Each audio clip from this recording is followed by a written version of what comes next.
Perkenalkan, nama saya Via Arcelina Bruginting, saya dari kelas 91. Dan di sini saya akan menceritakan bagaimana kronologi dari insiden Hotel Yamato.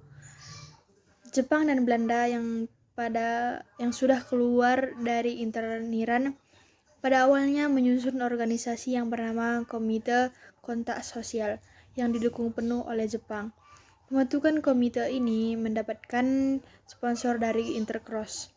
Namun ternyata mereka melakukan kegiatan politik dengan berusaha berlindung di balik Intercross. Mereka mencoba mengambil alih beberapa tempat seperti salah satunya adalah Hotel Yamato. Para opsir sekutu dan Belanda dari Afnei pada 18 September 1945 datang ke Surabaya, tepatnya di Kunosari bersama-sama dengan rombongan Intercross dari Jakarta.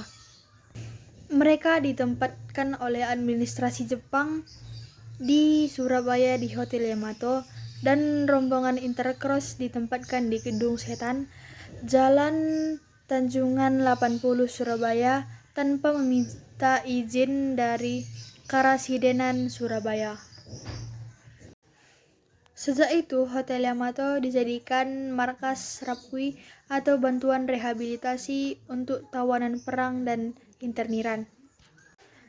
Rapui bertujuan untuk mengurus sisa-sisa prajurit dan tentara Belanda yang ditawan setelah kekalahan Dai Nippon di Perang Asia Timur Raya.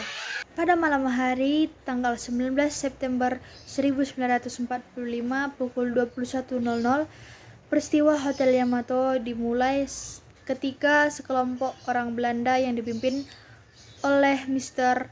W.V.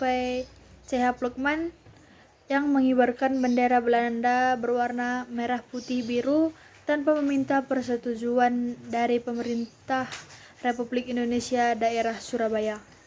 Mereka mengibarkan bendera Belanda pada tiang di tingkat paling atas hotel di sisi utara. Hingga pada keesokan harinya, para pemuda Surabaya yang melintas di hotel melihat bendera Belanda berkibar di atasnya, hingga membuat para pemuda Surabaya marah karena mereka menganggap Belanda telah menghina kedaulatan Indonesia dengan melakukan hal tersebut. Mereka juga menganggap bahwa Belanda ingin kembali menguasai Indonesia dan melecehkan pengibaran bendera merah putih yang sedang berlangsung saat itu di seluruh penjuru Surabaya. Kabar tersebut cepat menyebar ke seluruh kota, dan dalam waktu yang singkat Jalan Tanjungan dipenuhi oleh masyarakat Surabaya yang marah dan hingga memadati halaman hotel dan halaman gedung yang berdampingan. Beberapa tentara Jepang berjaga di halaman belakang hotel untuk mengendalikan situasi yang mulai tidak stabil. Residen Sudirman, seorang pejuang dan diplomat yang menjabat sebagai wakil residen yang masih diakui oleh pemerintah Dai Nippon Surabaya Shu, dan juga menjabat sebagai residen daerah Surabaya pemerintah Republik Indonesia, segera mendatangi dan masuk ke dalam hotel dengan dikawal oleh Sidik dan Haryono. Dia berunding dengan Mr. Plukman sebagai perwakilan Republik Indonesia agar bendera Belanda segera diturunkan. Tetapi Mr. Plukman menolak untuk menurunkan bendera Belanda dan tidak mengakui kedaulatan Indonesia. Perundingan itu dengan segera memanas ketika Mr. Plukman mengeluarkan dan mengancam Sudirman dengan pistol. Maka terjadilah perkelahian di dalam ruang perundingan itu yang membuat Mr. Plukman tewas karena dicekik oleh Sidik. Namun Residen Sudirman langsung dibawa keluar dari hotel oleh Haryono.